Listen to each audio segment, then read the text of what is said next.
السلام علیکم ورحمۃ اللہ۔ عشر کیا ہے؟ عشر زمین کی کتنی پیداوار پر دیا جاتا ہے؟ عشر کا لفظی معنی کیا ہے اور عشر کن لوگوں کو دینا چاہیے؟ عشر کے واجب ہونے کا نصاب کون سا ہے اور عشر کتنی مقدار پر کتنا ادا کیا جاتا ہے؟ عشر کب ادا کیا جاتا ہے؟ آج اس ویڈیو میں ان تمام مسائل کے بارے میں بات کریں گے۔ سامعین کرام، عشر کا وجوب قرآن پاک سے ثابت ہے۔ اللہ رب العزت نے ارشاد فرمایا، انفقوا من طیبات ما کسبتم ومما اخرجنا لکم من الارض، کہ تم جو کماتے ہو پاکیزہ رزق اس میں سے اللہ کی راہ میں خرچ کرو، اور ومما اخرجنا لکم من الارض، اور جو زمین سے ہم نے تمہارے لیے نکالا ہے۔ اس سے یہ بات ثابت ہوتی ہے کہ زمین کی پیداوار میں سے جو اللہ کی راہ میں مال دیا جاتا ہے اس کو عشر کہا جاتا ہے۔ عشر کا لفظی معنی ہوتا ہے دسواں۔ عشر زمین کی پیداوار کی زکوٰۃ کا نام ہے۔ جیسے مال غنیمت میں سے جو اللہ تعالیٰ کی راہ میں دیتے ہیں اسے خمس کہتے ہیں۔ جیسے چاندی، سونا اور مال تجارت پر جو اللہ کی راہ میں مال دیا جاتا ہے اسے زکوٰۃ کہتے ہیں۔ اسی طرح زمین کی پیداوار پر نکلنے پر جو حصہ اللہ کی راہ میں دیا جاتا ہے اسے عشر کہا جاتا ہے۔ اسے 10واں حصہ بھی کہا جاتا ہے۔ عشر بعض صورتوں میں 20واں حصہ بھی ہوتا ہے، یعنی بعض ایسی صورتیں ہوتے ہیں جن میں عشر کا 10واں نہیں بلکہ 20واں حصہ، جسے نصف عشر بھی کہا جاتا ہے۔ یوں سمجھیں کہ جن جگہوں پر زمین کی پیداوار کو، زمین میں اگر کوئی چیز لگائی ہے، اس کو پانی لگایا ہے مشقت سے، محنت سے، ٹیوب ویل سے یا نہر سے، اور اسی فصل پر کوئی خرچہ ہوا ہے، تو جب وہ فصل پک کر تیار ہوگی، اس فصل سے جو اللہ کی راہ میں مال دیا جائے گا اس کا 20واں حصہ ہوگا، نصف عشر ہوگا۔ اور دوسری وہ صورت ہے کہ جس میں آپ نے فصل کے لیے بیج ڈال دیا اور اس میں آپ کو کوئی محنت نہیں کرنی پڑی، بلکہ بارش کے پانی سے اس کو پانی لگ گیا، وہ سیراب ہو گئی اور فصل تیار ہو گئی۔ اب اس فصل میں سے جو حصہ اللہ کی راہ میں دیا جائے گا وہ 10واں حصہ ہی دیا جائے گا۔ عشر واجب ہونے کے لیے پہلی شرط یہ ہے بندے کا مسلمان ہونا، کیونکہ کافر پر عشر نہیں ہے، چونکہ عشر ایک عبادت ہے اور کافر عبادت کا اہل نہیں ہوتا، اور عبادت مسلمان کے لیے ہوتی ہے۔ عشر کے وجوب کی دوسری شرط یہ ہے کہ عشر عشری زمین پر ہوتا ہے، نہ کہ خراجی زمین پر۔ عشری زمین وہ زمینیں جو مسلمانوں کی ہوں، جو پہلے سے ابتدائی طور پر مسلمانی کو ہوں، وہ عشری زمینیں کہلاتی ہیں۔ اور اس کے علاوہ وہ زمینیں، وہ علاقہ جن کو مسلمانوں نے فتح کیا ہو جنگ کے ذریعے، جہاد کے ذریعے، اور وہ زمینیں پھر مسلمانوں میں وقف کر دی گئی ہوں، ان کو بھی عشری زمینیں کہا جاتا ہے، ان پر بھی عشر واجب ہوتا ہے۔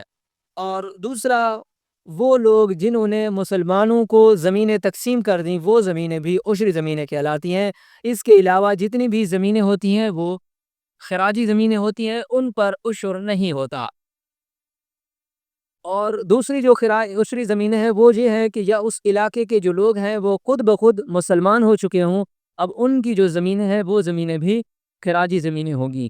عشر کے وجوب کی تیسری شرط یہ ہے کہ زمین سے جو پیداوار ہو اس میں عشر ہے۔ ایسی زمین جس میں کوئی چیز نہیں اگتی اس پر عشر نہیں ہے۔ چوتھی شرط، جو پیداوار زمین سے نکلے وہ مقصود ہو اس پر عشر ہے۔ ایسی پیداوار جو مقصود نہ ہو اس پر ہرگز عشر نہیں ہے، کیونکہ اگر آپ گندم کا بیج ڈالتے ہیں تو آپ کا مقصود گندم ہے، اس کے ساتھ اگر کوئی چیز اگاتی ہے جیسے گھاس ہے یا کوئی اور چیز اگاتی ہے تو اس پر عشر نہیں ہے۔ جو مقصود آپ کا گندم تھا اسی گندم پر عشر واجب ہوگا۔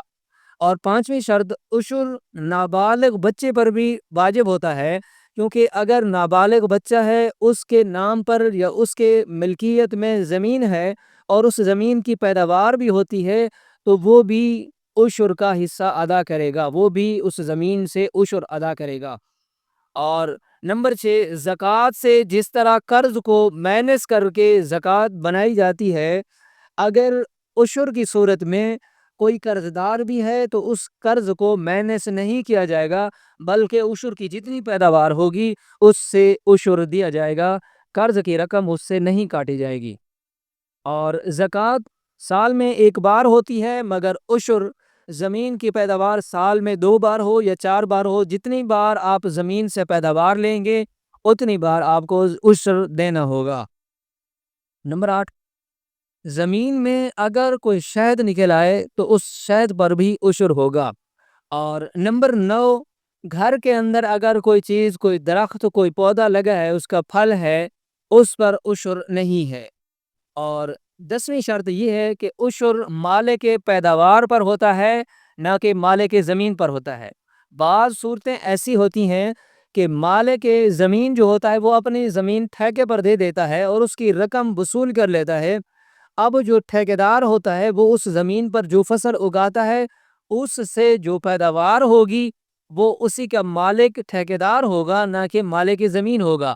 تو جو پیداوار کا مالک ہوگا اسی پر عشر ہوگا، نہ کہ مالک زمین پر۔ ہاں، دوسری قسم یہ ہے کہ اگر مالک زمین اور مالک پیداوار یعنی دونوں یہ اکٹھے شراکت داری کر کے فصل اگاتے ہیں، کہ مالک زمین کہتا ہے کہ میری زمین ہے، آپ اس پر خرچہ کر لیں، دونوں فصل کی پیداوار کو تقسیم کر لیں گے، تو اب ان دونوں پر اپنے اپنے حصے کی پیداوار کا عشر دینا لازمی ہوگا۔ اب بیان کرتے ہیں کہ عشر کے مصارف کون سے ہیں، کہ عشر کن لوگوں کو دینا چاہیے۔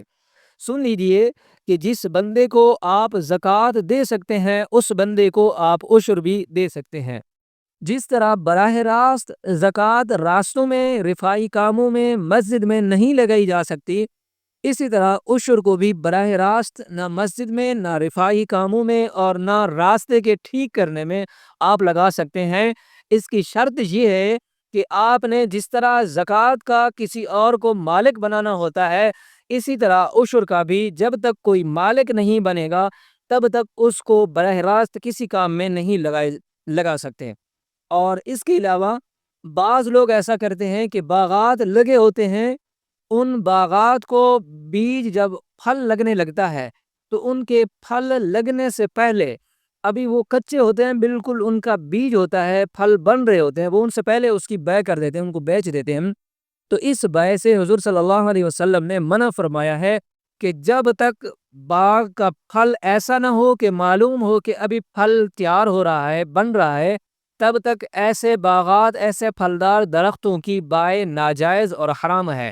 تو اسی لیے احتیاط کرنی چاہیے، بیچنے والے بھی احتیاط کریں، خریدنے والے بھی احتیاط کریں کہ اگر کھجور ہے، کھجور کا پہلے بورا نکلتا ہے، اس بورے کے وقت لوگ بیع کر دیتے ہیں۔ اب بعض اوقات ایسا بھی ہوتا ہے کہ کوئی بیماری آتی ہے یا آندھی آتی ہے، اس سے وہ کھجور کا بورا جو ہوتا ہے وہ گر جاتا ہے، سارا ضائع ہو جاتا ہے، تو اس پر جو خریدار ہوگا اس کا بہت زیادہ نقصان ہو جائے گا۔ تو اس کو چاہیے کہ جب تک وہ بورا پھل کی شکل نہ اختیار کر لے تب تک وہ بیع نہ کرے، نہ خریدے، اور بائع کو بھی چاہیے کہ جب تک وہ پھل کی شکل نہ اختیار کرے اسے نہ بیچے۔ اس صورت سے حضور صلی اللہ علیہ وسلم نے منع فرمایا ہے۔